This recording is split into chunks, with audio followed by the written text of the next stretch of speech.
नमस्कार, आप देख रहे हैं नेशनल प्राइम टाइम न्यूज और मैं आपके साथ अभय गिर। दर्शकों, जिस तरीके से आपको पता होगा कि फरीदाबाद में राहुल गांधी जी की भारत जोड़ो यात्रा थी कल और तमाम कांग्रेसी नेता भारत जोड़ो यात्रा में शामिल थे और एक बात करें, पूरा फरीदाबाद पोस्टरों से अटा हुआ था। जी हाँ, लेकिन ऐसा क्या कारण रहा कि जैसे जैसे भारत जोड़ो यात्रा फरीदाबाद से होकर गुजरी, नेताओं के पोस्टर फटने लगे। तो आज मेरे साथ जुड़ चुके हैं हरियाणा सरकार के पूर्व कैबिनेट मंत्री करतार सिंह भड़ाना। तो जानेंगे कि क्या कहना चाहते हैं भारत जोड़ो यात्रा को लेकर और कितना सफल रहा। तो चलिए जानते हैं करतार सिंह भड़ाना जी से। देखिए, भारत जोड़ो यात्रा राहुल गांधी जी कर रहे हैं। जो भी वो भारत यात्रा का मकसद और जो उसका उनका सोच है, वो अच्छा सोच है कि भारत जोड़ो जो नाम है वो अच्छा नाम है। और गैदरिंग के हिसाब से मैंने पहले भी कभी बताया था कि गैदरिंग के हिसाब से जो है वोट नहीं मिलता। गैदरिंग जो लोग इकट्ठे होते हैं उनके 100 कारण होते हैं इकट्ठे होने, लेकिन वो वोट में बदलना कितना होगा ये वक्त बताएगा। लेकिन जहाँ तक हमारी बात है, ये गांव आनंदपुर गांव है हमारा।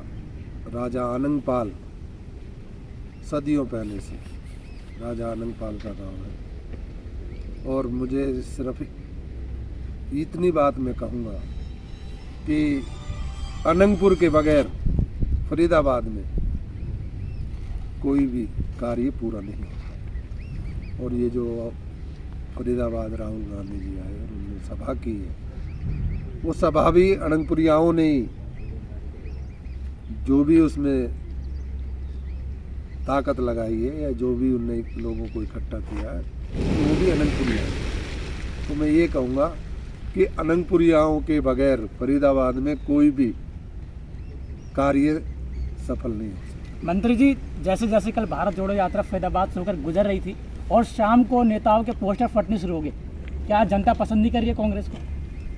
देखिए, इस बात में जो है ना, पोस्टर फाड़ना तो मैं उसको अच्छी बात नहीं समझता। पोस्टर किसी का लगा, मैं पसंद करूं या ना करूं, पर पोस्टर फाड़ने का अधिकार नहीं है किसी भी नेता का, किसी भी भाई का, कहीं पे भी। अब पोस्टर जो है अपोजिशन के लोग मेरे घर पे लगा देते हैं, मेरी बिल्डिंग पे लगा देते हैं, मेरी दुकान के सामने लगा देते हैं, मैं कभी नहीं हटाता। उससे क्या फ़र्क पड़ता है? जो पसंद करता है या नहीं करता है, लेकिन फोटो नहीं फाड़ना चाहिए। इसके तो मैं अगर ऐसा किया है तो जिसने भी किया अच्छा नहीं। तो मंत्री जी, जिस तरीके से कल भारत जोड़ो यात्रा शुरू की गई थी और राहुल गांधी जी ने मंच पे से, खुले मंच पे से रोजगार को लेकर आवाज़ उठाया और आप भी लगातार रोजगार को लेकर आवाज़ उठाते आ रहे हैं। सत्रीय सूत्रीय मांगों में भी आपने रोजगार को लेकर आवाज़ उठाई है। तो क्या सरकार आपके सत्रीय सूत्रीय मांग को लेकर विचार या विमर्श कर रही है? देखिए, ऐसा है, अभी तो हमने सत्रीय सूत्रीय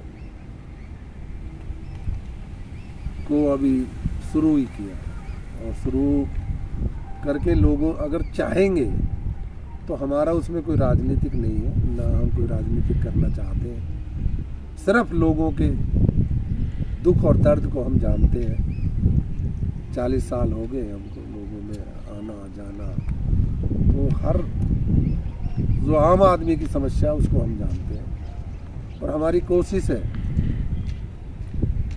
कि अगर ये 17 सूत्रीय कार्यक्रम को सरकार लागू कर देती है या जो भी पार्टी लागू कर देती है, हरियाणा का हर व्यक्ति सुखी हो जाएगा, एक अच्छा जीवन जीने के लायक उसको साधन हो जाएगा। आम जन की लगातार आप आवाज़ उठाते आ रहे हैं, चाहे सुख हो चाहे दुख हो, सभी के भागीदारी आप बनते हैं और लगातार आपके कार्यालय पर भी हरियाणा के तमाम सरपंच आ रहे हैं और सत्रीय सूत्रीय मांग की तारीफ भी करके जा रहे हैं। कहीं ना कहीं देखा जाए तो लोगों की पसंद बनता जा रहा है सत्रीय सूत्रीय मांग। देखिए, ये तो मैं कहूँगा कि परमपिता परमात्मा की मर्जी के बगैर कुछ नहीं होता। और अगर वो चाहेंगे और अब जनता का, आम आदमी का अगर दुख तो प्रभु ही मिटा सकता है जी। और वो मिटाने पे आएंगे तो कोई ना कोई पार्टी इसको लागू भी करेगी और हरियाणा का एक जो दूध दही का खाना मेरा हरियाणा, फिर वो अलग से दुनिया में दिखाई देगा कि अगर ये 7 तरह सूत्र लागू। तो जैसा कि करतार सिंह भड़ाना जी का भी कहना है कि अनंगपुरिया के बिना कोई कार्य, अनंगपुरिया गांव के बिना कोई कार्य संपन्न नहीं हो सकता, और लगातार चर्चे में करतार सिंह भड़ाना जी लगे हुए हैं। और जैसे कि राहुल गांधी जी की यात्रा को लेकर हमने चर्चा की और लगातार चर्चा जारी भी रहेगी। तब तक के लिए बने रहिएगा नशा प्राइम टाइम के साथ।